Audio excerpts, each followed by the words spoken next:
গল্পের নাম দুই বীজের শিক্ষা। জীবনে সবাই বড় হতে চায়, কিন্তু সবাই বড় হতে পারে না। কারণ বড় হওয়ার পথে কষ্ট থাকে, আর কষ্ট সবাই সহ্য করতে পারে না। আজকের এই গল্পটি আপনাকে শেখাবে কষ্ট কেন জীবনের আশীর্বাদ। কৃষকের ভাবনা। একটা ছোট গ্রামে বাস করত একজন সাধারণ কৃষক।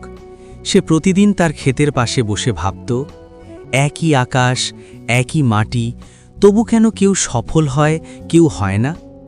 একদিন সে সিদ্ধান্ত নিল, সে প্রকৃতির কাছ থেকেই উত্তর খুঁজবে। দুই বীজ। কৃষক হাতে নিল দুটি বীজ। দুটোই দেখতে একরকম, দুটোর মধ্যেই ছিল সম্ভাবনা। একটি বীজ সে পুঁতে দিল শক্ত মাটিতে, যেখানে সূর্য আছে, বৃষ্টি আছে, কিন্তু মাটি খুব শক্ত। আরেকটি বীজ সে রাখল নরম মাটিতে, যেখানে কোনো কষ্ট নেই, সব কিছু খুব সহজ। নরম মাটির বীজ বলল, এখানে তো কোনো কষ্ট নেই, আমি পরে বড় হব।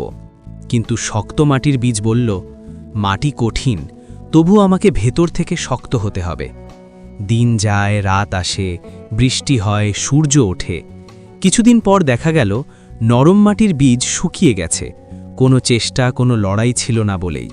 কিন্তু শক্ত মাটির বীজ সব বাধা ভেঙে মাটির বুক চিরে বেরিয়ে এসেছে এক সবুজ চারা গাছ। সময় পেরিয়ে গেল, ছোট চারা গাছটি হয়ে উঠল বড় গাছ। সে দিল ছায়া, দিল ফল, পাখিদের দিল আশ্রয়। কৃষক তখন মুচকি হেসে বলল, যে কষ্টকে ভয় পায় সে কখনো বড় হতে পারে না, আর যে কষ্টকে মেনে নেয় সে একদিন অন্যের আশ্রয় হয়ে ওঠে।